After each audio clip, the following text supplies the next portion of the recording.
Welcome everyone. You are listening to and perhaps watching Calling the Audible. I am Peeze Reeze, joined by my once in a while co-host, Hey, what's up? Simon Dagenais. I'm back, bitch. He hasn't been here in a while. He showed up. He ate. He drooled. He made a mess of our It's not true. There is absolutely no proof of what you're saying. There's proof all over the tablecloth beneath you. Quite literally. Speaking of beneath us, there is Eagle at Master Control. Ayo. He is our producer extraordinaire. He is wonderful producing and even more wonderful as a bottom. As a what? As a bottom. I heard You as need a to get more blonde. culture. I need to work on my earring. That too. Good start to the show, boys. Good start to the show. How was everyone's Halloween? It's good, man. It's good. I like Halloween. It's one You're of my big on favorite Halloween. holidays. I see. Yeah, I love Halloween. It's also my father's birthday, so we're kind of like in between things. And now we have like kids in the family, so Does your mom dress up for him? no. Maybe. I hope not. I hope so. That's a creepy thought. I've seen it. Eagle, how's your Halloween? I bought candy, I think about 200 pieces, and we had 10 kids show up. So quite literally, I was grabbing just scoops out of my bag and just, here, take it. Where do They you were live? like, wow, this is the most candy I've ever gotten. I'm like, get out of my face. Where do you live, Eagle? 8 minutes from the Feeling studio. You should have gone there yesterday. So Still have Eagle also has a tradition with his girlfriend Okay. that started Which mostly because of me. So I basically created the relationship. Okay. We end up going to La Belle et la Boeuf for Halloween for burgers because that was kind of like one of our first date-ish. And Peeze happened to be there for that first date as well. That's when I dressed up as a wizard. I was very drunk and belligerent, and she told Eagle that he had terrible taste in friends, and he should never see me again. Is that why she doesn't like you? Yeah, probably. It's the one night. That's pretty funny. But being drunk and belligerent, that's just a part of life here on Calling the Audible. Another thing we do from time to time is we do talk about games. I want to start in Division 3. Grabuge lose to X-Men, but a lot closer than some would have imagined, 21-20. Grabuge able to hang with X-Men with Nicholas Ojeaha at quarterback. What does this say about X-Men? What does it say about Grabuge? What does it say about Alex Campo not playing in this game, and yet his team still competing? The receivers for Grabuge are pretty good, man. Like the team as itself is spectacular. Alex Campo is not necessarily the best quarterback in division in tier 3. He has moments. He has a very good arm, and he looks good at times, but he also has a lot of mental mistakes, and he doesn't check down a lot, which creates a lot of tough situations like third and long and turnovers and stuff like that. So a change he's not necessarily the one position they can't really replace on the team, but this is weird for X-Men to consider. They've only won by a point, 21-20. They should be able to put up 35, 40 points more consistently every week. Do X-Men need to rely on a primary receiver, or are they better served with, as they're doing now, spreading the ball around, whether you see Kevin Bustani, Wade Williams, Suel Brohi? No one's really like a number one guy. Do they need to make someone a number one guy? Does someone need to step up to be a number one guy? Or does this work? And how will this play out in the next round? I think this could work as long as they use their schemes properly. Like if you have a number one guy, but he attracts too much coverage, and you keep forcing him the ball, sometimes that doesn't work. To be able to have that approach where nobody's really that number one guy, it's good. But in this situation, one of the main problem is if he doesn't have a go-to guy on key downs, it could hurt you. Well, that's what I was going to say is that schemes are important. Scheming is one of the most important parts of playing quarterback. But at some point, it will happen in each game where you need someone to win a matchup. You've had, for seasons, you've had Justin Blanchard, for example. Yep. I've had Will Power. Like these guys who are just sort of guys who win the ball, you know? Yeah. And it seems as though, do you think X-Men has that guy on the roster? I think they do. I think a guy like Kevin Bustani could definitely be that guy in this. I disagree. In this division. If you have a tough down to win, I think he runs one of the best comeback routes there is, as long as you place it properly. And I think they have that chemistry together. Do they use that route together? I don't think so. I haven't seen him run it. They don't with really this run team. timing routes. They run a lot of crosses and so floods, it's something that could work. But if the quarterback's not comfortable doing it, then don't try it. To me, Kevin Bustani's not that guy. To me, he's a great guy who fits well within almost any system. He'll work. He'll be productive. To me, the guy is Suhail Brohi. People forgot Suhail Brohi was the #1 receiver in FPF for a while. Yes. He's a guy who wins balls. Yeah, he's very good. He wins balls on hooks. He's a guy where if you throw the ball towards him, it's safe. Agreed. He'll contest. If it's poorly thrown, he'll contest it and knock it down. If it's well thrown, nobody's getting the ball away from him. That's fair.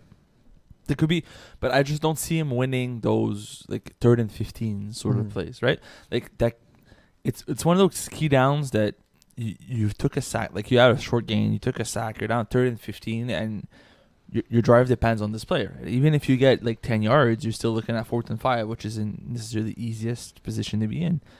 So you need a receiver that's able to win a matchup 1-on-1 at 15 yards, and to get there too, you need to be fast enough first of all to get there, and to be able to make a cut there to make the DB miss. Either you're going deep or not, right?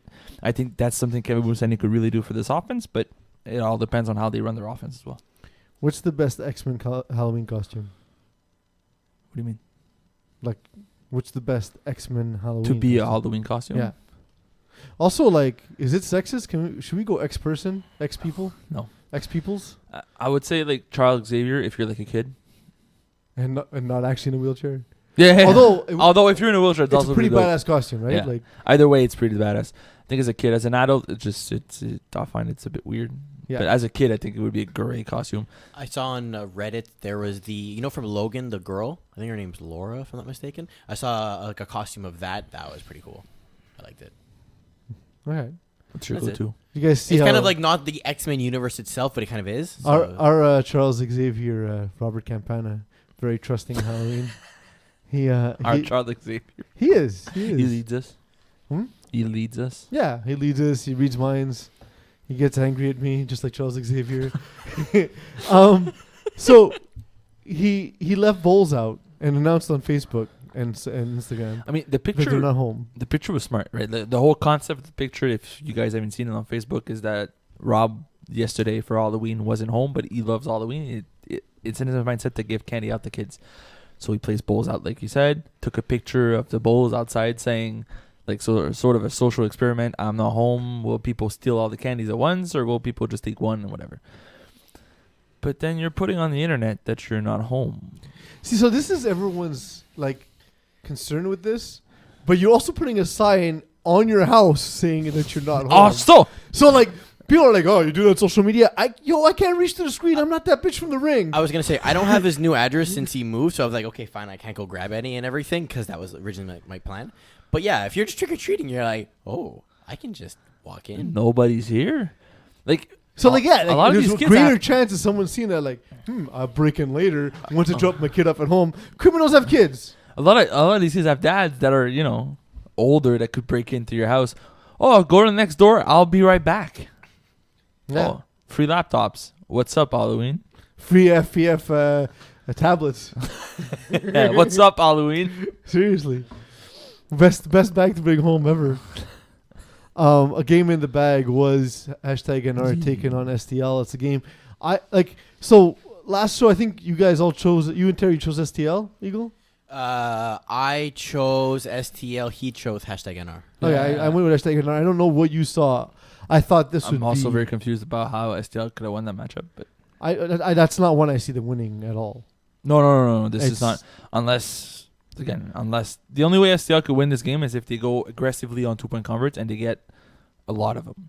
Like they intentionally start with the ball, get 2-point converts, and put the pressure back on Corey Pecker, not just to score, but to score 2 points every single time. Right? That could put a lot of pressure, but then you're not playing defense at all. Well, that's the thing. I feel like the thing that they can do well is force Corey Pecker to make a mistake. But like the only way they're going to win that is if Corey Pecker makes mistakes. In this game, 5 incompletions all game. Is that surprising to you considering they have a defense that features Theo and Jamie Ojeaha, Eddie Lee, even Brett Callender, etc.? I think it's the whole bowl concept of these games don't really matter sort of thing. Like you're not playing with the full intensity because they know. You say that, but I know #NR and they came into this game. Yeah, but They don't play less than 100%. But 110% maybe intensity. STL did. Yeah. right? fair. Maybe STL decided, you know what, this game. But we'll if take you a see step that, back. so like, here's the thing that I have trouble believing, because people will say that, but I know the competitors on STL, and when you see the other team being competitive, it's hard to be like, yeah, I don't care. Yeah, up to an extent, I think that if NR took a strong lead early, like 14, 15 points, like a good 2-score lead, there's a chance that some of these guys stopped. Like, they'll still make individual efforts, but they won't really care about the game as a whole, right? Like, I won't get beat, but I don't really care if you do, sort of thing.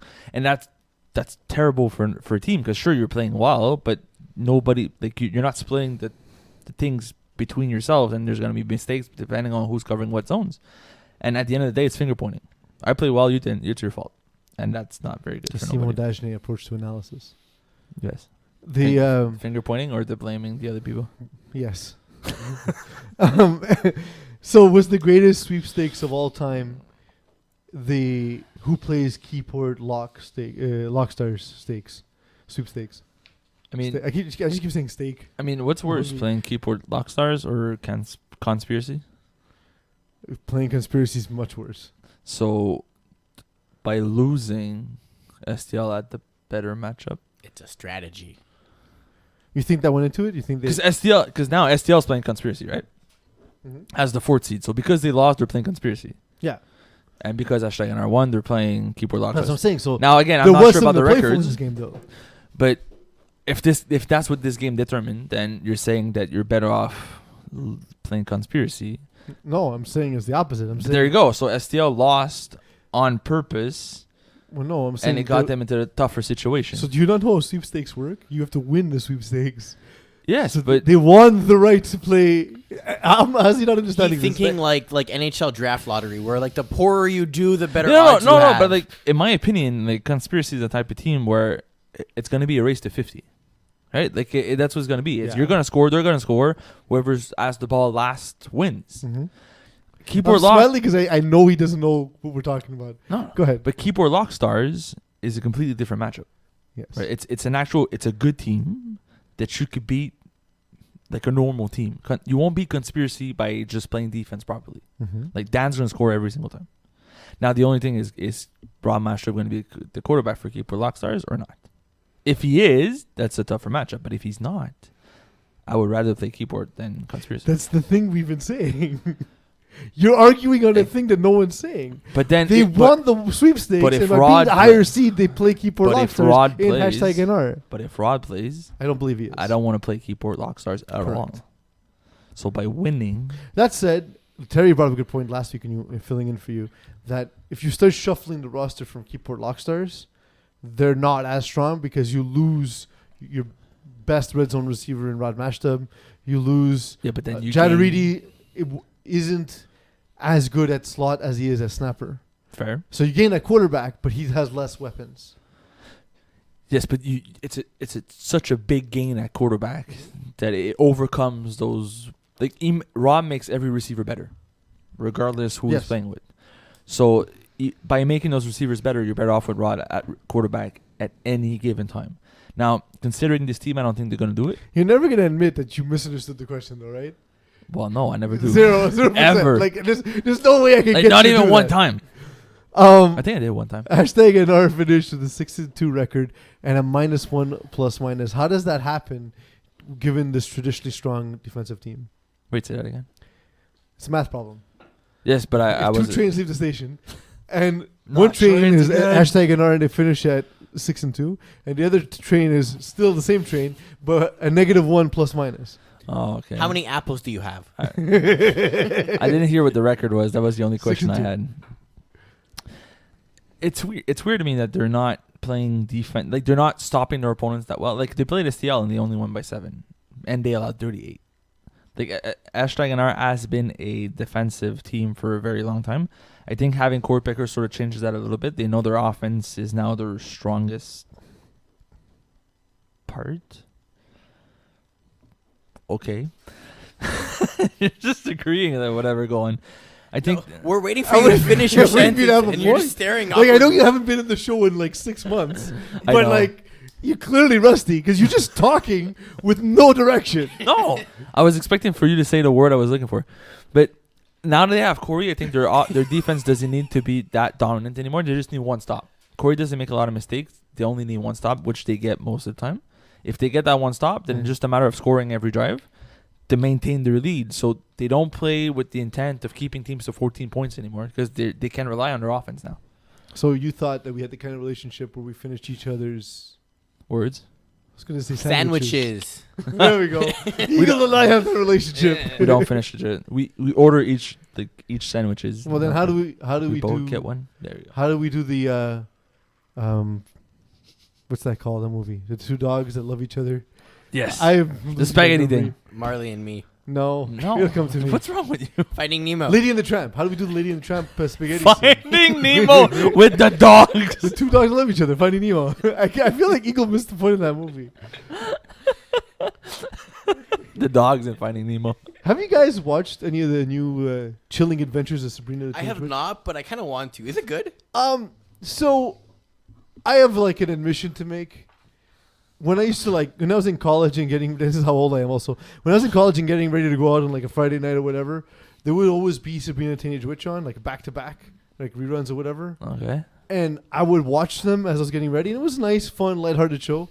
And like Natalia watched it at a very different stage of her life, but now we've reached a point where age is not an issue.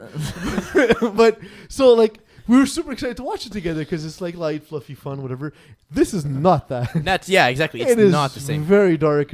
It's okay. It's dark, really? Yeah, like insanely dark. Like there's characters who die off very early on. Oh. In the show. It's okay. It's fine. It's as heavy as Riverdale without the stupidity of being Riverdale. Isn't it written by the same guy as Riverdale? Well, it's the same showrunners. It's not the same writers. They're running out of concept. Like the guy has one concept. He's just milking it as much as he can. Well, it's like what's his name? The guy who did Flash is OC. not the same concept. What? The guy who did the OC. I can't remember his name. He also did Chuck. It's the same drama type of shows everywhere. Yeah. Network television. Now on Netflix. Well, Now when I'm no, but the thing is, it doesn't feel like a network show. Because everything is very much related to that central plot, and you don't have to instead of 26 Josh shows Schwartz of is who I'm filler, thinking of, by it's the way. 13 shows of direct content. What? Josh Schwartz is who I'm thinking of. Yes. You still get fillers though on the Netflix original shows. There's not much though. There's not much. Like There's this less. goes literally like day after day, leading to the events that were, But if you look at like Riverdale, there is an episode well, every week. that's different because that sort runs of, on the CW though. Yeah. This is only Netflix. Because they do it on Netflix, but they have that like weekly release, whatever. Yeah. So it does feel like there's. But this is more like, for example, a series of unfortunate events, where Yeah, it's 13 yeah. episodes released all at once. So it's different. It's not. I know what you mean because they have some shows that are both network TV and Netflix. But I digress. I was just gonna say from the Netflix original stuff. I mean, to Simon's point, there is some garbage on there that's like kind of the fluff or the filler, but not at this budget. Like it's like let's get it done like indie style, but exactly. Unfortunate Events, Stranger Things, Orange is the New Black. It was weird to not have Stranger Things for Halloween. Yeah, I know. It's coming out next. Well, summer. they had like a teaser or something, but that was about it. Yeah, but it's not the same. MACDO. MACDO. In the battle of food poisoning, MACDO beats raw sauce. Nice. 22-16. When was the last time you eat McDonald's frequently or? Well, not frequently, but yes. Occasionally. Occasionally, yes. I was talking to Mike O'Donnell about this recently. The last time I had McDonald's was 4 years ago. And I was blackout drunk. It was the first time I had it in a decade. Okay. And like I couldn't understand why I was so sick in the morning. And then Mike was like, "Yeah, at McDonald's, you were like yelling in the drive-through line." I don't even think we had a car. I always had the same feeling when I had McDonald's, which is you eat half the Big Mac and then you start feeling terrible about your life deficiency. Yeah. Well, that's why it tastes like regret. Yes. And mayonnaise. And yeah, that second half is just like. A lot of minutes. That's why you have I bought it. You have nuggets, man, Yeah. or like juniors. Those are fine. But So raw sauce can't win without William Plant, as it seems.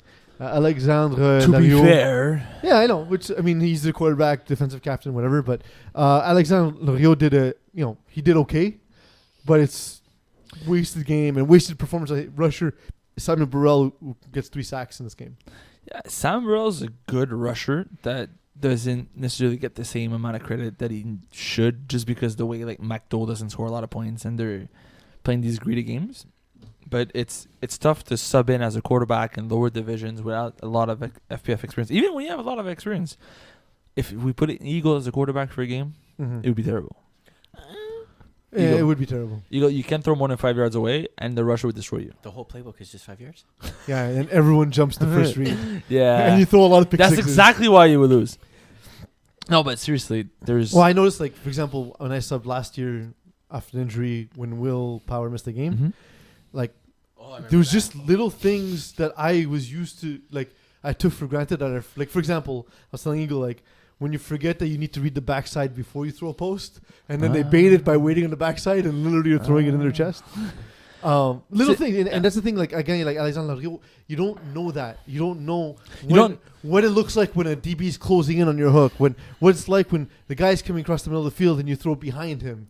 You know, in a you don't spot. know until you actually make that mistake, and know why you're making a mistake. When you make that mistake, usually you're losing the game. Yeah.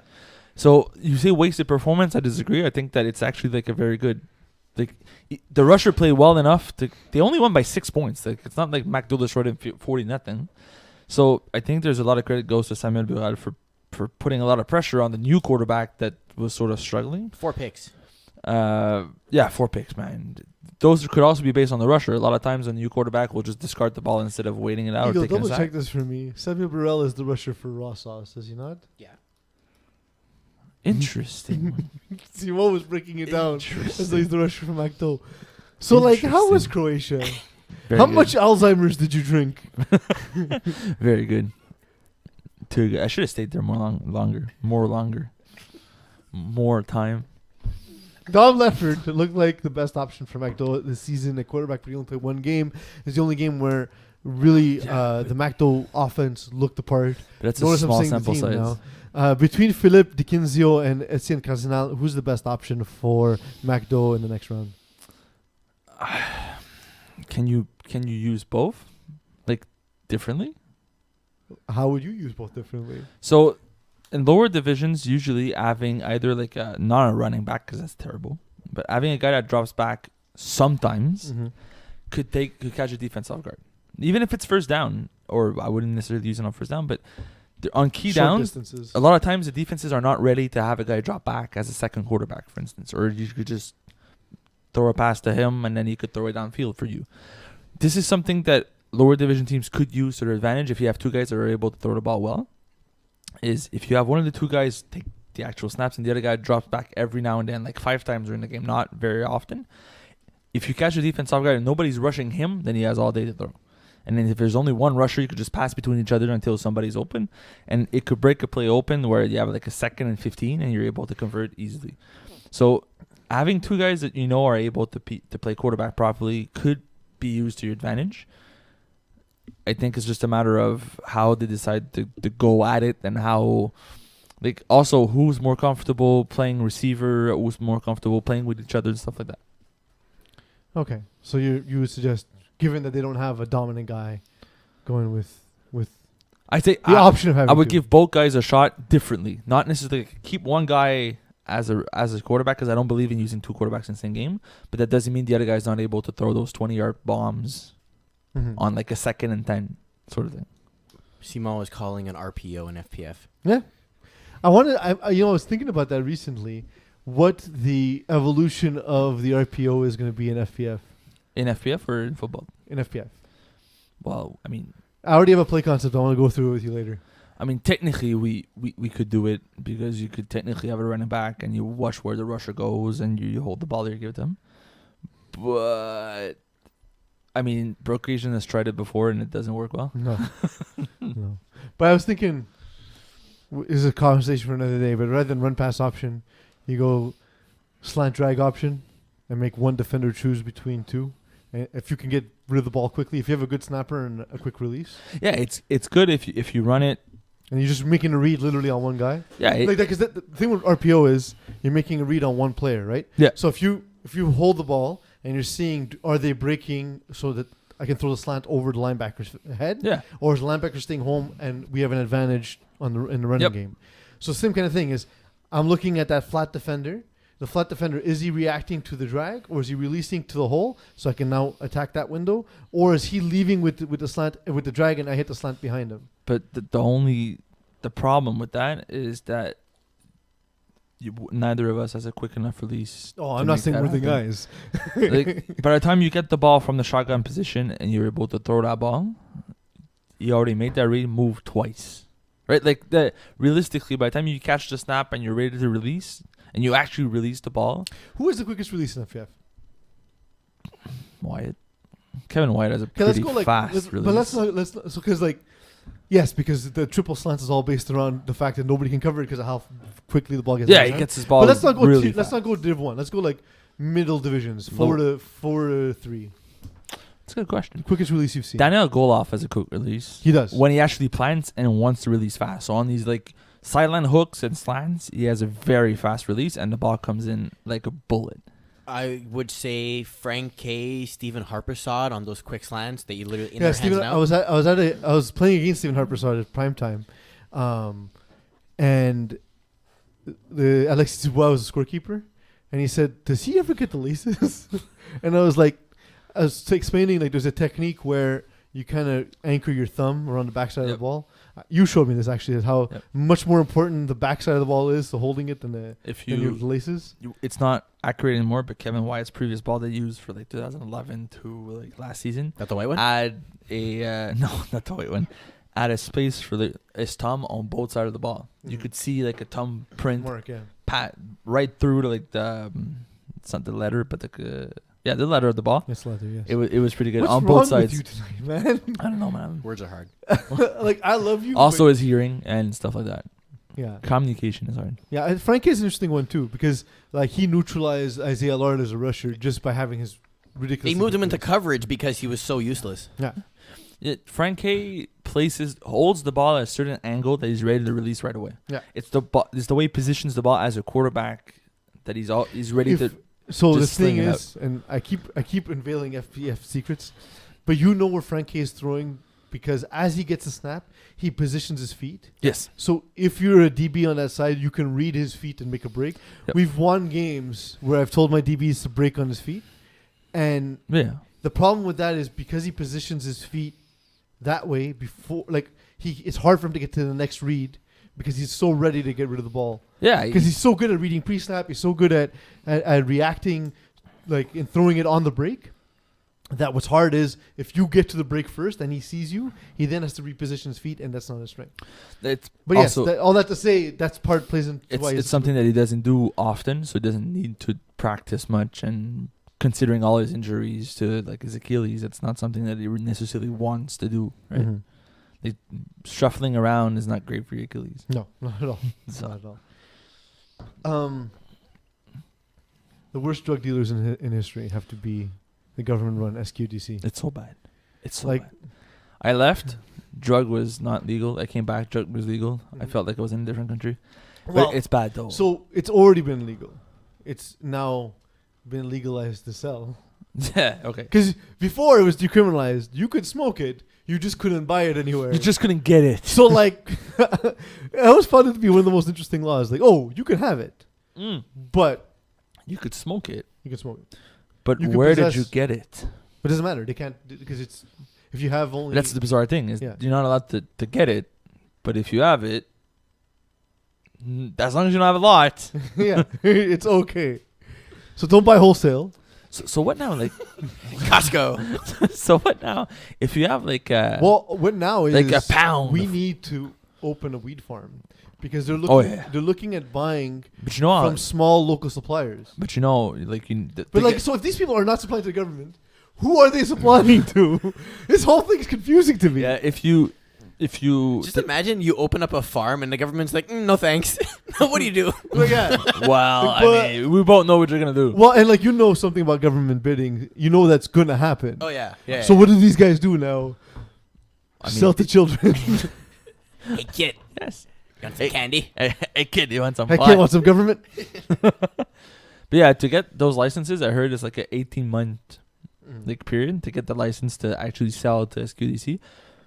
So you buy the land, then you apply for a lease, the license, and then you wait for It's too a year late. and a You half. have to have done that last year. No, I mean no, but like But see, like, as a business, you buy the land and then you have to wait 18 months before you could actually produce anything that you could sell to pay for the land. No, they just do potatoes or something in the meantime. or apples or some shit. I mean, I'm pretty sure Potato that's how it apples. works. They grow in the ground, but also on trees. Mind blowing. But also, Two-tiered farming, subterranean and terranean. It's there's so a common factor in so there. here's- of It's so terrain. smart. Here's the thing, though, that like another thing that makes no sense to me is they knew for 2 years this was going to happen, right? Nobody's ready. They knew they're going to need supplies. They had a census about how many people they expected to buy. They knew it was going to be big because they announced before they opened that they expected to run out of supply. Yeah. They only opened 3 stores and have signs up where they're opening stores in the future. Why don't they just open everything? Like, don't you like money? I don't get it. I know this province likes money. It doesn't.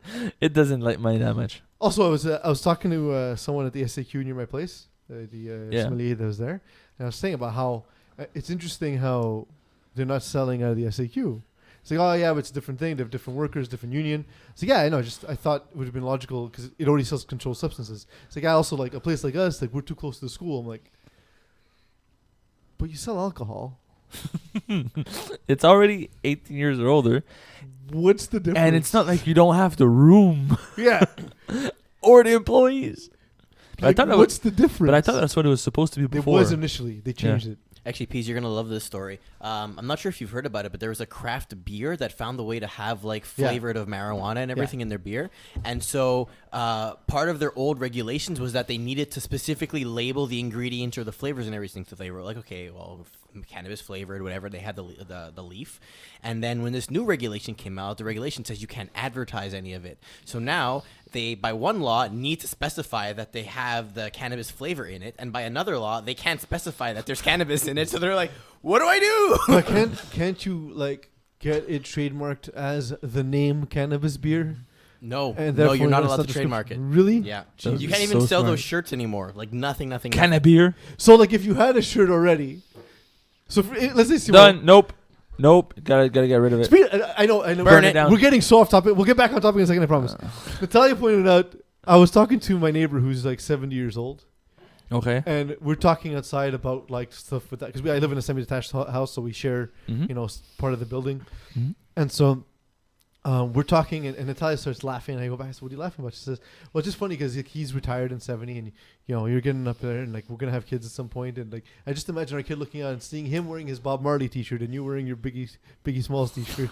It was an interesting just to put juxtaposition. Yeah, Molson bought, like, they're moving from the corrupted East End line that they have that they can't use anymore to the new Longueuil/Saint-Cyber facility.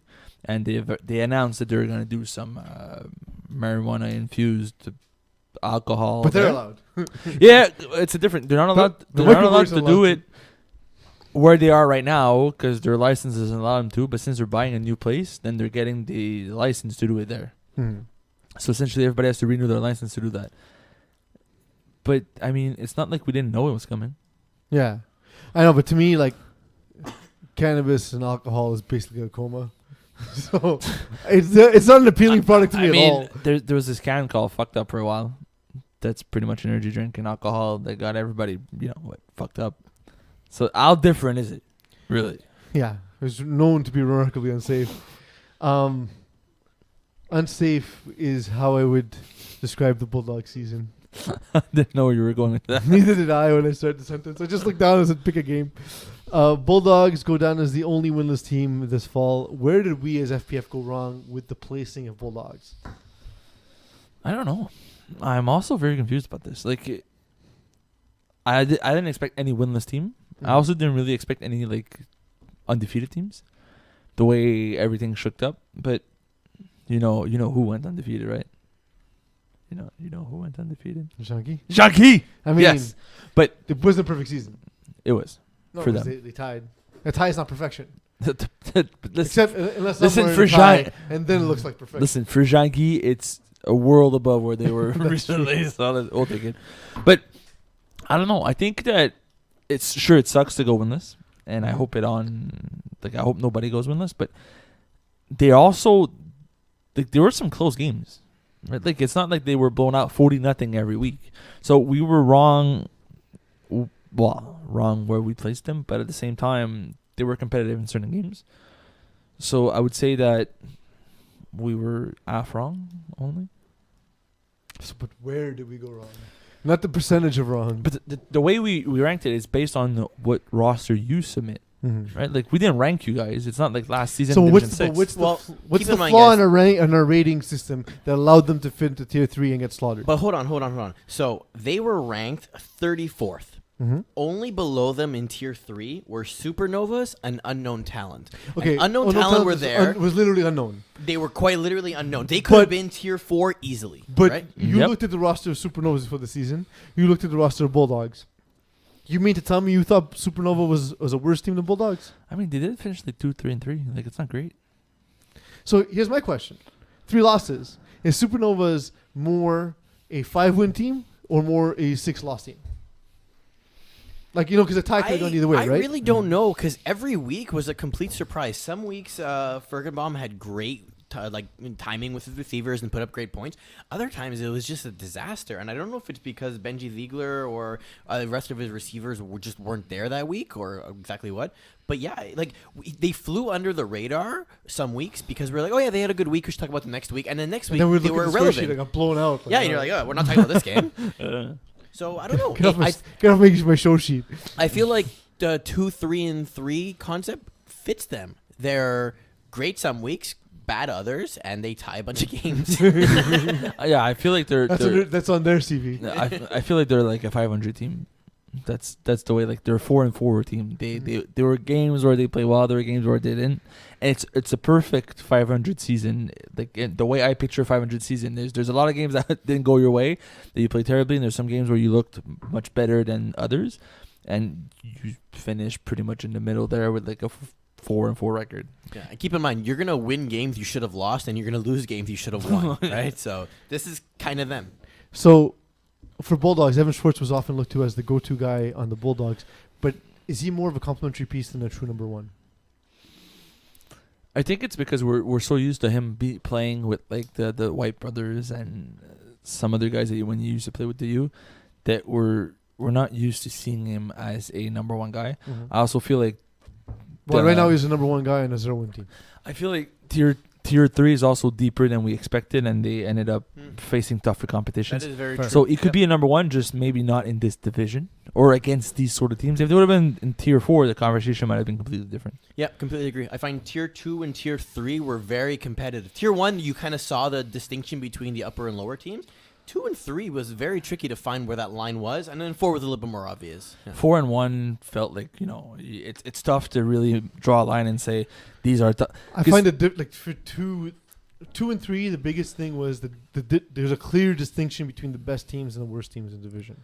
But so are and then they? a Like, glut Yeah, in but the middle. the difference there's between tier the best 1 and the and worst 4, wasn't right? all that. Like, think about it this way. If you look in tier 1, the best team and the worst team, night and day. If you look at tier 2, okay, yeah, there's a distinction. Diablo, Junkyard Dogs, and then like Pidgeon Squad, which we'll talk about in a little bit. But you can look at that game and go, well, yeah, it was a 1-score difference, and you look at Braves versus Sweat and Beers, and it's 60-0. Yeah, right? it's not the same kind of beat down. Yeah, Put Kevin Wyatt against my team. Like we're not gonna. It's not even gonna be close. Did you guys play them? No. How much did you pay Rob for that? No, I didn't. I would actually rather play Kevin Wyatt than Braves. Just because of the defensive perspective, I would look better against Kevin White. They would still put up 70, but at least I would put up like 18. You could slow down the Braves, game. I'm pretty sure I wouldn't score. So yeah, also that. We teased it a little bit. Junkyard Dogs beat Pidgeon Squad. Literally the game I described, 38-25. That's perhaps the least surprising outcome of the season. Oh, listen. When I left for Croatia, Junkyard Dogs was not playing well. There was a lot of problems within the team, a lot of complaining, and they were getting murdered by teams that they should have beat. And I came back, and now they're good again.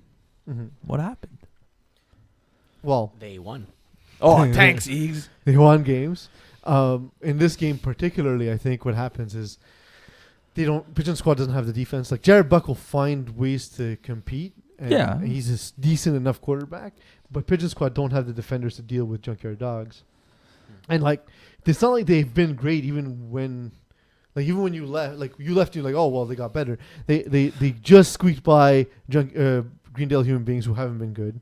They squeaked by again. These are all one-score games. Mean Machine 33-27, and again, Mean Machine hasn't been playing well. And like they beat Diablos, which is the feather in their cap, right? So like since the Diablos game, we were like, oh okay, Junkyard Dogs back, cool. They've been good. Junkyard Dogs are the reverse lockdown. The reverse lockdown? Yeah, because they're winning games by 1 score or less. Lockdown is losing games by 1 score or less. I thought you meant the sexual position. No. The reverse lockdown. Yeah. Nice. Ryan Vanslet. Ryan Vanslet, perhaps the acquisition of the season for Pidgeon Squad. He's a good player, man. 12 touchdowns and 7 interceptions. 12 touchdowns in 7 games. Not 7 interceptions. That's someone else. That's another question for the game. But he was probably the best acquisition for any team. Yeah. Will it matter? Is it enough for Pidgeon Squad in the next round? I don't think so. I think he's what Pidgeon Squad needs as a receiver. They need that kind of guy for them, and that's what Jared Buck, the way he runs his offense, he needs a guy like that. And to get a guy like that here in the fall season makes me very hopeful about Pidgeon Squad in the winter. Mm-hmm. So in their following season, if he keeps around, it's something they could build on, and it's something that they could build around. For this season, I think they're in too deep. I think Pidgeon Squad is just one of those teams that's misplaced. Their rating sort of fell apart, and they have a very high rating for where they're currently is, and they're facing teams that wouldn't be in their own division anymore. Yeah. Right, it's like if you take a Division 5 team and you make them play in the playoffs against Division 4. At some point, yeah. Well, that's what I meant by the disparity. We're seeing Division 5 teams against Division 3 teams. Division 6 teams, borderline 6, playing against some Division 4 teams. That's one of the main things about the, Tier 2 that I found when I looked at the roster initially was the gap in the middle of the pack is tough, right? Because you're going to be a middle of the pack team, but you're going to play against teams that are much better than you are. Whereas if you're in like Tier 1, for instance, when you're a middle of the pack team like STL or No Regard playing against Braves or Kevin White, it's not that bad. Yeah, right. It's competitive. Or Tier 4, same thing. And number 6 against number 1, it's not that bad. But in Tier 2, number 6 against number 1 from one of the middle of the pack teams, One Speed Power, we felt like we had no chance against Diablos. We felt like we had no chance against there you go. Levion, and those were the two far and ahead of the best teams. And to me, that's the main concern. It's not 1 against 12. It's 1 against 6 or 2 against 7 or things like that. If there's that much disparity between games that are going to happen on the schedule and it could happen in the playoffs, that's one of the reasons why winter we have more teams and more divisions. It's to spread teams around more. When we only have 48 teams, we couldn't have 8 divisions, right? Blake Butler had a 61.5% touchdown percentage. In that 61% of his catches went for touchdowns this season. But he only had 13 catches. So of his 13 catches, 8 were touchdowns. Did they need to get him the ball more? Or do they need to get him the ball more? And tied into that, I feel like Junkyard Dogs have specific receivers who do specific things. Is their offense too predictable for that reason? I think it's also Junkyard Dogs also sort of a mashup of guys together. Like they had a very strong roster in the spring. They lost a lot of key players to that. There were guys that were supposed to be on that roster right up coming into the season and sort of bailed out a few weeks before the season. So you sort of make these acquisitions and you're trying to find how to play with guys in a season. It's tough so you're trying to learn who runs what well and how to use receivers, but you're also trying to win. So for a guy like Rossi who's trying to learn how to use receivers, you find something that works and you just keep going back to it because that's how you use this guy. And you want to keep him happy too. Mm-hmm. At the end of the season, if there's a receiver that gets 0 catches, it sucks to be him. Right, so he's trying to spread the ball, and that's the way that he finds. I need to be efficient, I need to score, but I also need to spread the ball to guys I've never played with before. It's a tough situation to be in. And also, just looking at this roster, Jordan Rossi is not on it, right? Mm-hmm. And the brother relationship was something I used to carry the teams before. And whether it was Jordan throwing to Jason or Jason throwing to Jordan, there was always a way to drive the field with the two of them. But I will say, like, some of the times they kind of lost players along those lines because guys were fed up with not getting the ball because of that connection. Yeah. So maybe that speaks to your point. Maybe also Jordan has been playing hurt for a long time. Maybe they decided to take a season off to actually recover and to be back for winter in full strength. That could also be it. But There's also to the fact that when you have that number one guy that gets 7, 8, 9 targets per game in an FPF where there's only about 25 to go around, it's gonna make other people angry, jealous, whatever, right? Like if there's 5 receivers, one gets 9, there's only 16 more to go for the following 4, and that doesn't mean you're gonna spread the following 16 targets evenly. Is Blake Butler the most Madden auto-generated name of all time? Yes. Blake Butler, Yeah.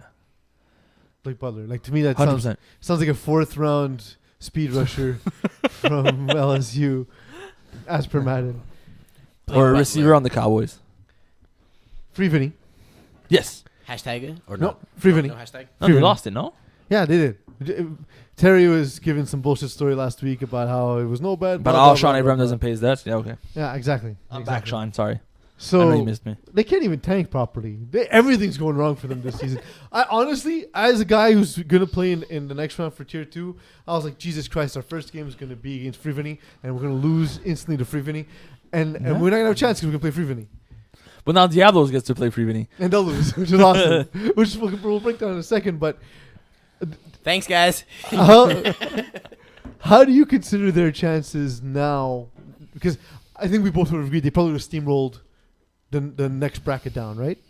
Yeah, I think that if they would have been in the higher bracket, which puts them against like a Conspiracy, Keyport, Lockstars, so I don't see them winning that matchup. But I'm saying, had they gone down to play sort of Junkyard Dogs, Oh, even Power, lower. yeah, because they were almost in that tier. They won a game and now won't be in that tier. If they would have been in that tier, it would have been boring for everybody involved in that tier. Yeah, Right? 'Cause Like they should have Jim Colethur's throw. they don't so belong. that they qualify for the lower tier. They put Terry Tam at quarterback. Terry's and not bad. And then they make Sean snap, so at least you have a good snapper. And then, you can rely on Terry Tam to not suck tremendously. But you need him to, so that way you go lower, you fall lower. I know, but they can't tank properly, but I find like FreeVinny is going to be in the right, like, Yes, they're in the right to place. me, they're supposed to win this tier. Yeah. Considering all the teams that are in this tier, I don't see how they could lose these games. Yeah, Francois Martin will have a description as to why, using his weekly rushing totals. Oh God. He highlighted himself again, even despite a crappy game. For like 28 yards. It's Just not even like you had a because. lot of yards. It's the Francois Martin report, Yeah, it's written okay. by Francois Martin. It's okay. Does the stat line? To be fair, you hired him.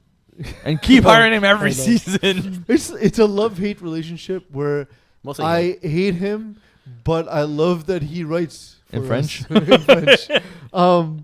Does Vince Nardone's stat line of 12 catches, 87 yards, and 3 touchdowns surprise you, given that he played 6 games? Yes. Because That's not really what, like, Vince Nardone doesn't get 12 catches. Vince Nardone's going to he get does, actually, with Sean Abram. 5 10 out of catches for 9. 87 yards and 3 touchdowns. I could see that.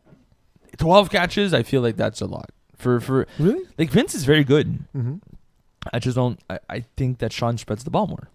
I don't see him going to a new guy like that all the time. I could see him go like Jordan Lard for all these catches. There's a lot of weapons on FreeVinny. Mm-hmm. Which he did, by the way. He has 35 receptions. Kenton Lowe comes in second with 26.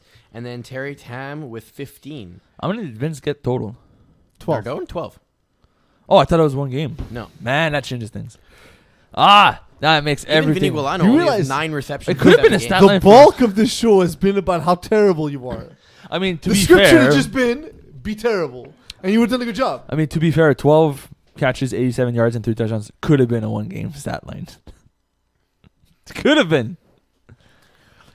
I love how in our production notes, the notes for Simon was literally wake the up.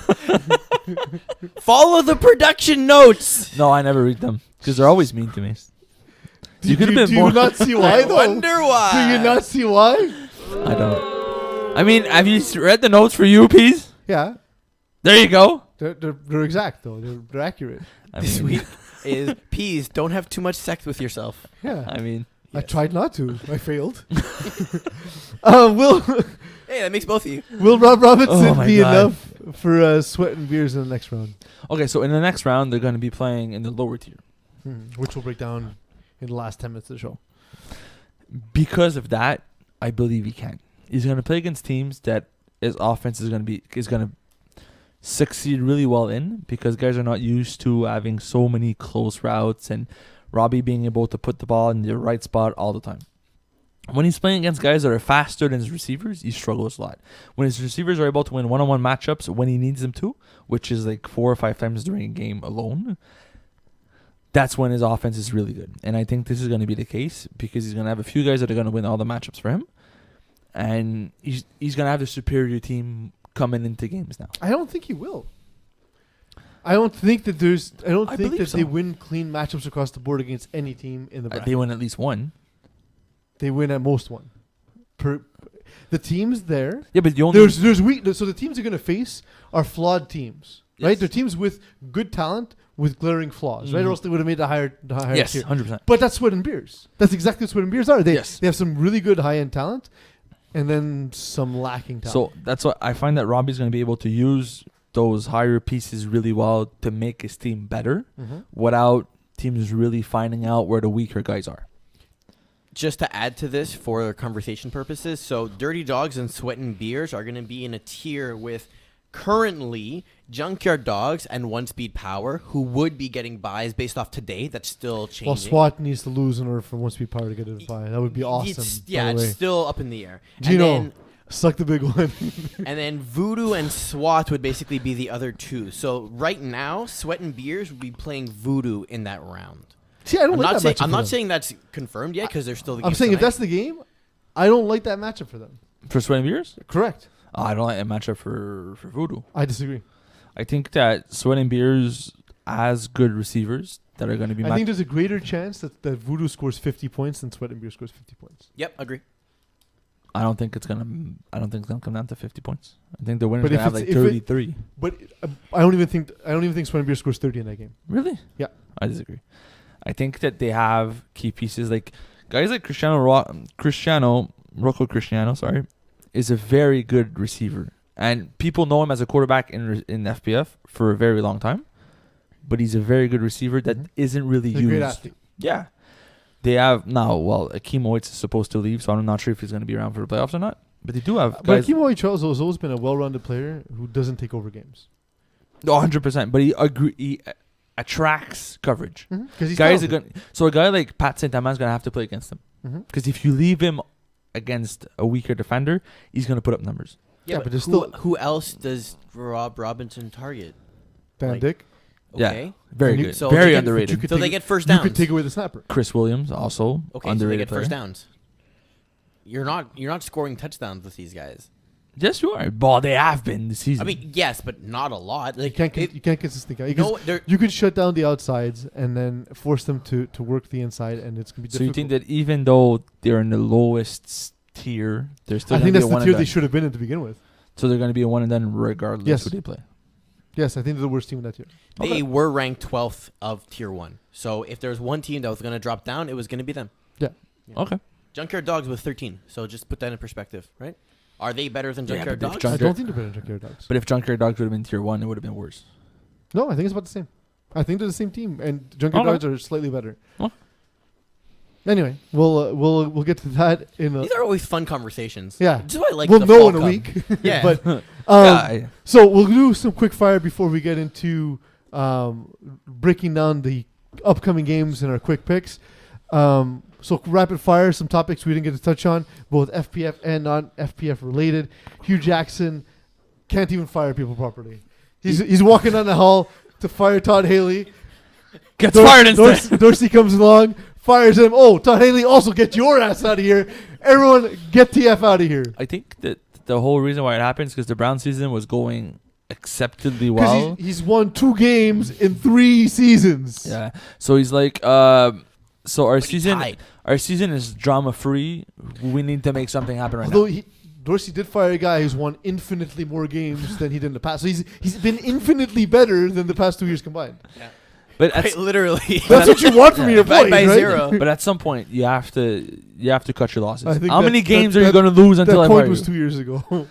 That Hugh Jackson's not a good coach. It should have been last season. And Todd Haley's the least likable person in the world. I wouldn't say that he's a bad coach. Really, track record of success. Oakland Raiders, Cleveland Browns. Cool.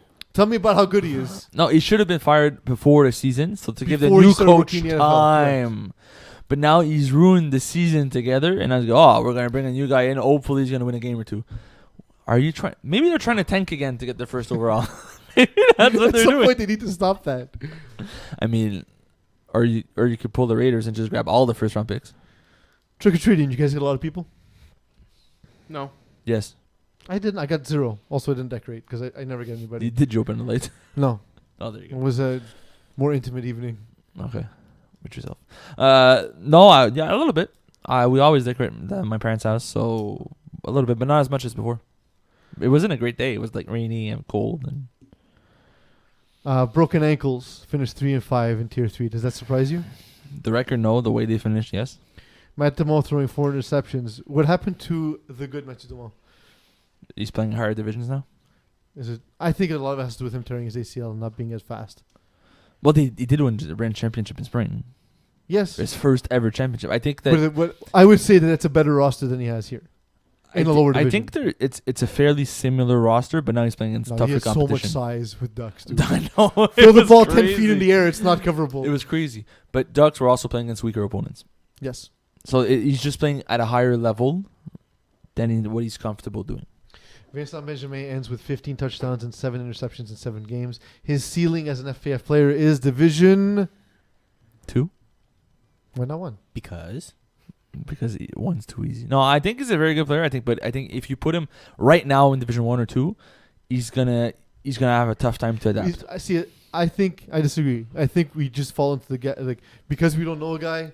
No, I know it's not that. It's But like the thing is, I don't think he's a liability. I don't. No, I think it's. I think if he's playing on the finest, he's like, whether or not he's the worst player on the team, he's not a liability on the field. No, I think that the game's so much faster in the higher division than in the lower divisions that he's gonna have like a tough time adjusting right away. He's not going to put up those stats. No, No, I'm he saying needs to- he's not going to get exposed. He needs to go up Division 1. progressively. So like a Division 3 team needs to pick him up But now. you and already then- would have said that about that kid from that No, team. 'cause Who I can't remember. No, I can't remember Antoine. anything. Antoine, no, that Antoine was a very good receiver as a speedster, and that's how Finest used him. Mm-hmm. Right? He wasn't doing crazy things. He wasn't putting up 7 interceptions per season, and they didn't use him on defense. So Vincent Understandable. Benjamin only plays offense, doesn't play defense no more. And if you move in the higher divisions, and you only use him for his size, Size and speed. He's also remarkably fast. he's fast. So that's only how you use him. So he doesn't run any specific routes. He just run goes and hooks and uses his size. Mm-hmm. If you use him that way, sure, but you could also do that with a lot of people and still be successful. Do you have 90 seconds of heat? I have like 60 seconds of heat. Is that the I mean, recap it'll of your count. last night with Sophie? Ayo, no, it's not. No, I would go with like 60. What's the general feel of your 60 seconds of heat today? What's the general... If I had to give it one theme, what would it be? Oh, it's why are you in public places when you're sick? that was terrible. I was hoping it'd be... I was like ready to cue it up. Like, no? So Look who's terrible now! In the 90 seconds of heat with Simon Dagenais, Simon shares his thoughts about life, FPF, and more in the most unfiltered way possible. It's usually terrible. Stefano Berardi was much better. Let's see if He Simon did it? can measure up. He Oh, was great. I have to watch that It was podcast. great. 3, 2, 1. I'm not. We don't hear it. We don't hear anything. Oh, there it is. This production's terrible. First thing I'm angry about, this production's terrible. I left for like 4 weeks and you can't get your shit together. It's My exactly God! where it was when you left. My God, you don't even improve after 4 weeks. I hate this show. Also, I took the plane like way too many times to come back and to go to Europe and come back. Why are there people sick in the planes? It's a confined area where you're stuck with other people that you have to pay a lot of money for. So basically, I'm paying like $1,000 to sit around 6 people and hope I don't get sick for 10 hours. It sounds It's like rich people problems. yeah, no, it's not. It's terrible. Fix your. Also, Eagle, maybe the airline should hire you because you're so terrible that they won't see any differences. So they should hire him. They should hire him But if they're already terrible, what's the point of hiring him? because Eagle has a better job and then nothing changes. Okay. Next one. FPF. So I watched some of the podcasts. Apparently it's too bit difficult to pick teams. Stefano Berardi, Terry Tam. How difficult is it to flip a coin 24 times and get it right? 50% chances, man. Be better. Technically, GM Clefness was the worst. GM, be better. Everybody, Jesus, you lost the Eagle. He's the worst at picking things of all I times. really am. Have you seen his friends? I had a conversation with him about that this week. That should be about 60 seconds. I said 69. One of his best man had an issue at the bachelor party. He thought like I was very serious when I was talking trash during Who's the friends? flag football game. Oh. GM's best man. Okay. And then at the wedding, GM's best man went to Duke and told him to stop trying to grab this other guy's balls because he doesn't like being touched, which is the most Duke moment of all time, by the way. If you've ever played against my brother, your balls have been grabbed. Also, just because You may have been milked. because you told him that, he's gonna do it more. Oh yeah. It's over. Like, Duke is like a he 6-year-old. spent the rest of the night just grabbing balls. Maybe that's why Vincent Around didn't have enough catches. So we'll go into the bowls, and these are the games that have been decided so far. We'll cover the rest of the games next Thursday, as the playoffs will begin after that, as well as the last couple of games being played tonight. In the Ojeaha Bowl, number 3 #NR take on Keyport Lockstars. We talked a little bit about it, but how do you think this game goes, Simo? I think that it's going to be a very difficult matchup for Keyport Lockstars. Even with Ra MACDO as a quarterback, #NR is a very complete But they're not team. doing that. I know, but even if they upgrade their team, I don't think it's going to be enough. #NR is a very complete team. With the whole Corey Pecker offense is going to score 40, and their defense is going to stop messing around. I think it's going to be a beatdown. So just before we get into specifics, so on the screen, if you're looking, you have the current standings, and some of these haven't been updated because there are 3 games tonight that actually impact the entire middle section of the schedule, so we can't finish it. But just for purposes, so Braves and FPF All-Stars have the 1 and 2 seed and have buys. And then Les Banlieusards and 2HD also have buys in the Arsenault Bowl. In the Wyeth Bowl right now, Junkyard Dogs holds the first buy, and then the second one we'll figure out later. We don't have anything for Palice, Chenard, or the Benablicator Bowl just yet. In the Thompson Bowl, Trojans and MACDO have buys, and the Lapierre Bowl, Bud Knights and Teen Stars have buys. So just to kind of point out, if you're one of those teams, you don't play, well, this week, or if you did, you don't play next week, you don't play the week after that, so your games are basically the week of the 22nd. So I didn't hear Jean-Guy name having a bye. Jean-Guy are currently don't have 35th. They will 'Cause they moved play up. this week. Oh. Yeah, Jean-Guy moved up. For sure they did. Best team in FPF. Zero preparation. None. I just want to hear you say they moved up because undefeated Jean-Guy. Eagle, so what are your thoughts on #NR and Keyport Lockstars? Mm. So you're eating, so I'll give my thoughts first. What's your Guys, Why would you ask before me and after the show? What's your thoughts on Jean-Guy? Are they gonna win the bowl? We're not talking about Shaggy right now. We're talking about, I think #NR win this going away. I think this is Jeff Rosenblatt's worst game. I see like 3 or 4 interceptions in this game. Oh, that's a lot. It's Really really for him? #NR's defense is legit. Agreed. I know we talked about like it wasn't exactly there because of the plus minus. It's also good. they're a type of defense that will give up plays because they're taking chances. When they take advantage of taking those chances, the games get ugly for the opposing offense. I was going to say they've also played games without Corey Pecker or without being fully staffed from their main core and everything. Yeah. So they got blown out a couple times. So you take those games out of there and their plus minus is probably way higher. It's for sure higher. He says probably because he didn't do the research. It's also for sure because if you take the losses out, it goes up. Congratulations. Who's your pick? I told you, an hour, but it's a blowout. NR. How are you eating again? We waited for you. My sugars needs to be bumped up. That's true. It's been Halloween. His blood sugar. If you cut his veins open, It is it's diabetes. Not, it's not blood. It's Skittles. Taste the Sean rainbow. Lynch would be happy. Taste the rainbow. Number 4, STL takes on Conspiracy. This is STL. a fun game. Like, it is fun. The top end talent for STL is ridiculous. Dylan Taylor is not a perfect quarterback, but he's better than we give him credit for. Dan Lazaro. I mean, he's a very good quarterback. Yeah, I know, but like we always say, like it's Dylan is great, but and I think Oh, okay. I think as time is passing, the but is decreasing. On the other side, we have Tacos Dan Lazaro, a very refined quarterback, but a team that hasn't really gotten it all together all season long. They've been good, just not finishing as high as we thought they could have. And so, how do you think this game shakes out? I think that it's gonna be what's a defense team. So STL and Conspiracy are just gonna play offense, and it's gonna matter on coverage. I think neither team's gonna have an actual. If they get a stop, the other team's gonna get a stop. Like it won't. defenses won't matter. I think it's going to come down to clock management and whoever gets that extra possession per half. Mm-hmm. That's something that STL is very good at. They have a guy in Paul Lapierre that actually counts every second of the game, so that should help them. I actually believe that it's going to come down to whoever gets extra possession gets up by 3 points before the half. If STL is able to have a few 2-point converts, which I believe that that's their game plan, it's going to put a lot of pressure on Conspiracy, and that's when they'll make a mistake and end the game.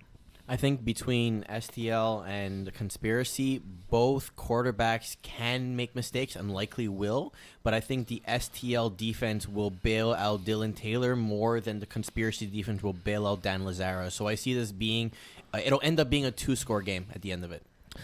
It's a fun matchup because Conspiracy has very, very good receivers, but STL also has very strong defenders. I say Conspiracy wins. Oh, yeah? Yeah. You take tacos? I take Tacos. It's 5 versus 4, but they feel like the favorite. I agree they feel like the favorite, but I'm still staying with this deal. And Eagle doesn't pick because... Eagle. I already picked STL. Thank you. Oh. Number 9, lightweight. That's never been spelled correctly by François Martin in any of the articles. Really? I never noticed. Lightweight. Lightweight, nice. The GH. Oh, yeah. That's a French thing. They take on Le'Veon La Vida Loca. If you don't win, you're losing to the team with the dumbest name. I refuse. Not only in the Arsenal Bowl, but in all of FPF history. I refuse to say your team name. LVL? We're playing against the 14th seed. Team 14? Team 14. So, first of all, who's rushing? I honestly, I don't know. I will decide. You're so unprepared that you don't even know what your team is doing. No, I don't. It doesn't matter. We're playing against. I think it does matter. I think it's the only position in the game that matters. Who do you think is the better coach, Hugh Jackson or Simon Dagenais? Hugh Jackson blindfolded. Wow! And he just got fired from the NFL, so it's not that bad. I think that there's a few guys on number 14 that I've played with before. So, Alexis Labonté. But I don't. You know where that hook's going for split. Oh, for sure. But I don't think it's gonna matter because our team right now is a little bit different than what we used to have. Like we're using the team lightweight is not the same lightweight as before. So we'll see how it goes. I'm not worried about playing them, and I'm pretty sure they're not worried about playing us either. Are we getting good Simo or bad Simo? Hopefully good Simo. If it's good Simo, I don't think LVL stands a chance, to be honest. Because when you're playing your game and you're actually connecting with your deep ball, it's hard to defend. I think it's just a matter of whoever scores first and puts the pressure on the other team. I think that number 14 has the potential to try to make a big play happen to catch up in the game, and that's when they're gonna dig a deeper hole for themselves. Whereas lightweight tends to make that mistake, but only in the second half. I'm going to say that the big difference here is going to be if Simon decides to try and pick on Alexis Labonté on defense. If he stays away from him, then he's good. But most likely what's going to happen is that Labonté is going to know exactly where Simon doesn't like to throw and basically leave that side wide open and cheat on the other side, and Simon is going to be throwing right into him. There is no such thing that does not exist. That's not a real thing. I'm going with Team 14. 14-14. No, I said I'm going with Team 14. Team 14. Oh. So not me. Yeah, I think it's an upset. I think this is the. I'm patting myself in the back. I think we're gonna win. Okay. I never picked myself. It really I'll be insulted. I think it really depends on because I think for, Team 14 is gonna have their game plan is pretty static every week. They come in, they do the exact same thing, and they're pretty good at executing it. Whereas with lightweight, you really don't know what you're gonna get. So odds are Team 14 is the better pick here. Sure, we don't know what we're gonna get. For the few weeks, the quarterback wasn't even there. We had a backup quarterback that called Smileys in a huddle. It was a very confusing night. All of the backup quarterbacks for lightweight are better than Simon Dagenais. Yeah, it's an actual thing. Every time I have a backup, he's better than I am. Yep. Except that picks. Yeah, but weirdly, yeah. Except that podcasting. That's a word. That's fair. Hashtag FreeVinny. Sorry, no hashtag. Just FreeVinny. Take on Diablos, and how will FreeVinny dismantle Diablos? I mean, so Diablos is good at winning games when they win every single matchup, and they're just better than the other team. Yeah, they're essentially a bully. Yeah, right. I'm bigger. I'm faster. I'm better than you are. So we're just going to put up monster numbers and laugh in your face. That's not the case here. When that's not the case, they don't have an offense that's able to convert and try something new. They don't have different plays. They don't have a different scheme. They run the same thing, but the guy won't be open. So we're going to see a lot of incompletes, a lot of poorly thrown balls into traffic that are going to turn into most likely interceptions because FreeVinny has a lot of players in higher divisions that are not afraid of jumping routes and taking risks, which is not something you see often in lower divisions. A lot of guys, when you're playing Division 4 or 5, a lot of guys tend to play the tackle rather than the ball. When you're playing guys like Vinny Golano, Jordan Allard, they don't play the tackle. They actually don't care about the flags. Yeah. And that's going to be a big difference, and I think that's going to be like a revelation for François Martin. He's going to have a poor game. The way Diablos play is that their schemes are designed to beat a zone defense. And the moment you switch to a man defense, they beat you either purely on skill and talent or on schemes where they're going to try and basically run rub routes and you're not going to be able to keep up with your guy. I don't think FreeVinny are the team that they win those matchups. So if you play man, even if they're going to try and scheme and rub you, you're still going to get beef athletically. So it's not going to be the same type of game. Like Georges Voyer, if you complain about me holding you, Vinny Golano is going to impregnate you this game. Oh, yeah. Vinny Golano somehow never gets flagged for holding. Because there's an art to holding an FPF. Oh, yeah. There's a skill in holding the FPF. Oh, yeah. And knowing he mastered it a long time ago. Yeah. It's how you play defense in FPF. Yeah.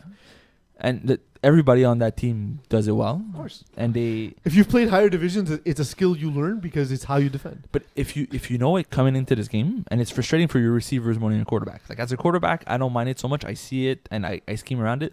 But in your huddle, you're gonna hear it a lot. When you start playing down and your receivers are complaining, they're holding me. You need to know how to react because it's just gonna bring your morale down. Mm-hmm. They have a guy in Marc-André Lapointe on the team that should be able to shake that off easily. Gab Wiseman also should be able to shake that off easily without any problems. If JF Dados plays for them, also a guy like that. I think Charles Véro might have an awakening in playing against a guy that's as fast as he is, and he will restrain him. He's going to be restrained, so he's going to have to go to different guys, and that's going to be the interesting part of this game. I will say I think Diablo, and I actually don't mean this as an insult, and it'll be taken that way. François Martin is a worse Simon Dagenais. But I don't mean it because you're not a bad quarterback, but he does a lot of the same things. He likes taking deep shots. He likes one-on-one battles. He likes putting the ball for his guys, and I think he's going to pay the price for it in this game. He does it well on deep throws. How are you eating again? It's ego. It never stops. So much candy. He does it well on deep throws where he puts it far enough for his receiver to make a play on it, but not the DB. And that's usually when you say, "Oh, they're winning because they're faster." Right? It's a good route. It's a good throw, and it's a safe one. When the DB plays with a cushion and he knows it's coming, there's nothing the receiver can do. Yeah. Aside from being physical, but then you're going to get called on it.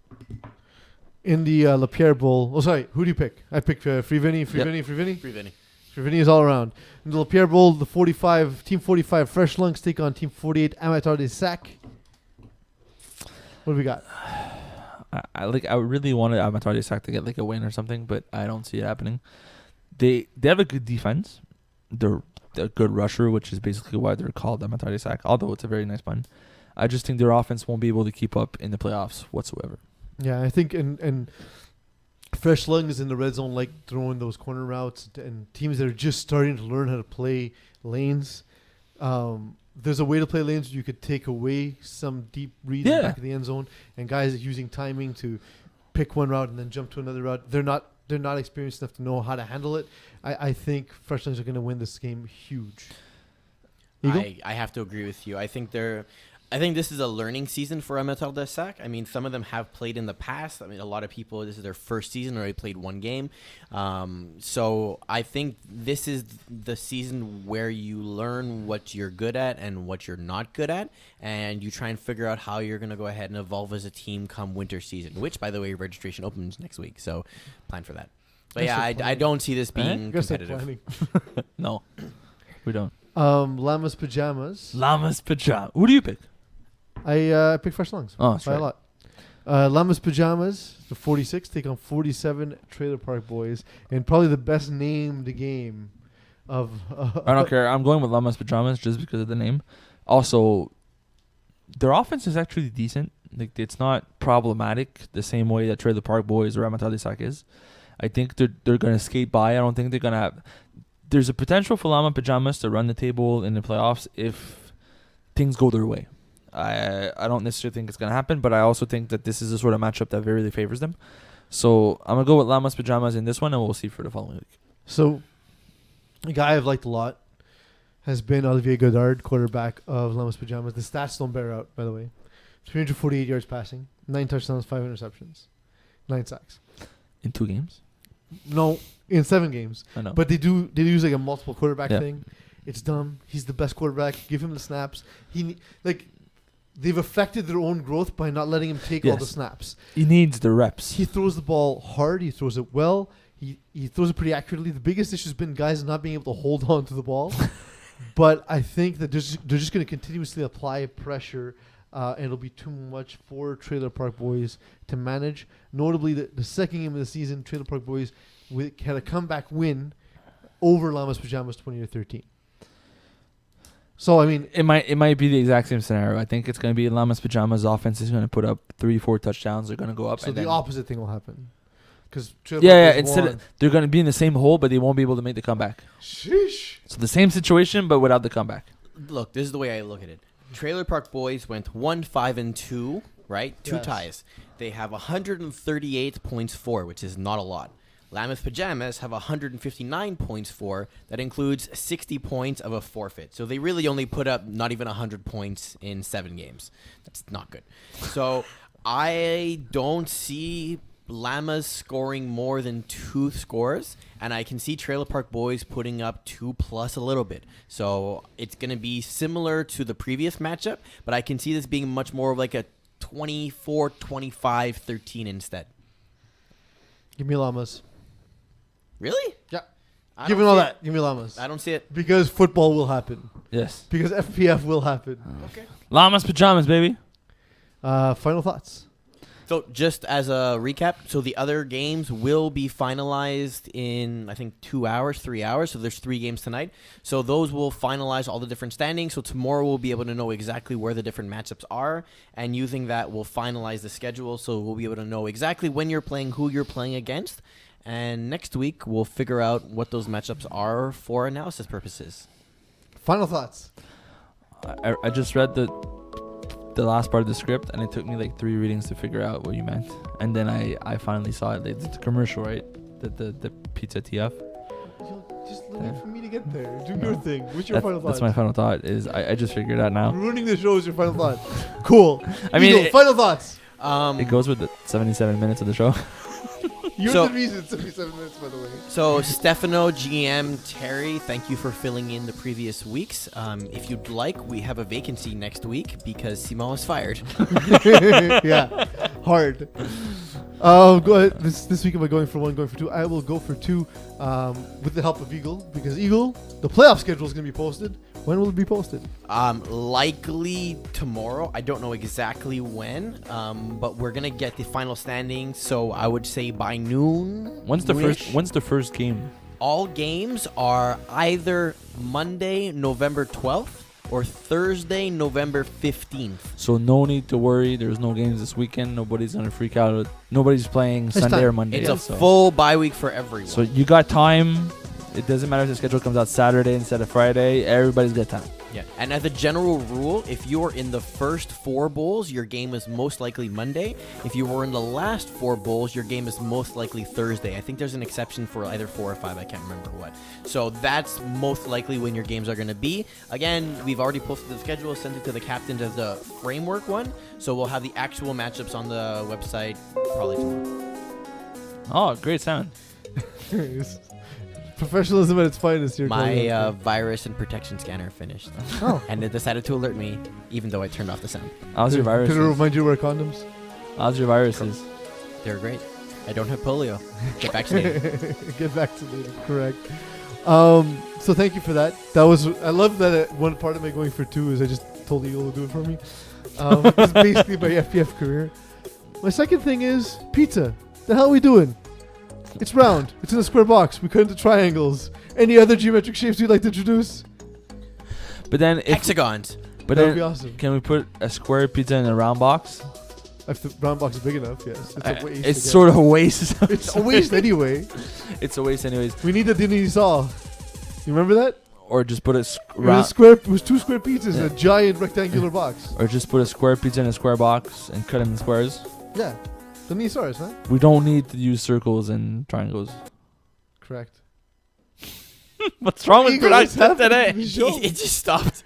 I don't know why. Well, thank you, it Simone, literally for ruining it just the show. crashed. Thank you, Eagle, for also ruining the show. Thank you all for watching It this just ruined crashed. show. But most of all, thank you all for letting me be myself. So It's not his fault. The music just got. I know you're probably gonna make the joke about it, but have you thought about 3D pizza? Like the pizza in the shape of a cube. All pizzas 3D. I know, but that's what I mean. No, Like, it's not. I mean, like, Technically it's a 4D sheet of paper. because it exists through time. no, but like imagine like a spherical pizza, or like a cylinder pizza. But then what happens if So you're just stacking pizza up in like a tower? No, no. almost like a Tower calzone, No, but it's- like in no. different shapes. it's like a cube or a sphere of dough? sauce? So the dough is on the outside. No, Like, the sauce is on the inside, the dough is on the outside, and I then you literally just said the dough's on the surround outside. that with How are you cheese. sucking even at the end? Wait, is this a pizza pocket? I have a question.